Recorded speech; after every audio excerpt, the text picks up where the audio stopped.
అందరికీ వందాలండి. నా పేరు పాస్టర్ కాకర్ల బండన్న. ఈరోజు మంచి అంశాన్ని మనం ధ్యానం చేద్దాం బైబిల్ నుంచి.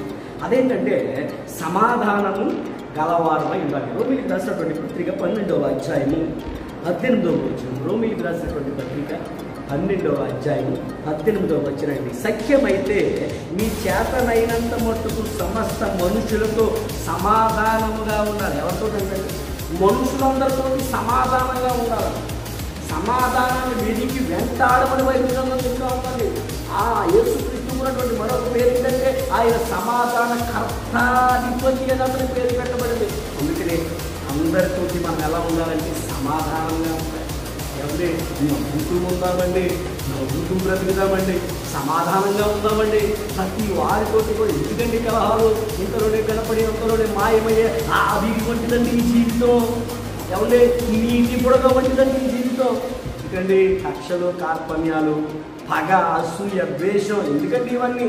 సమాధానాన్ని కలిగి ఉందామండి.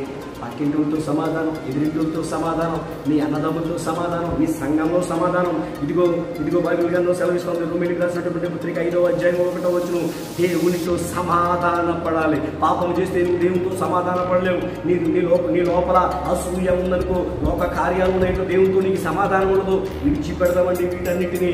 ఇంకా ఎవరితో అంటే అపోస్తలుల కార్యం 9వ అధ్యాయం 31వ వచనం. సంఘముతో సమాధానం ఉండాలండి. నీ ఇరుగు పొరుగు వారితో అండి. చూద్దామండి కీర్తనలు 28వ సంకీర్తన 3వ వచనం. పొరుగు వారితో సమాధాన పడమని ఉందండి. మార్కు సువార్త 9వ అధ్యాయం 50వ వచనం. ఒకరితో ఒకడు సమాధాన పడమని ఉందండి. 1వ కొరింథీయులకు రాసిన పత్రిక 7వ అధ్యాయం 11వ వచనం. ఏమండి భర్తతో సమాధానం అండి. అందరితో సమాధానం ఉండాలండి.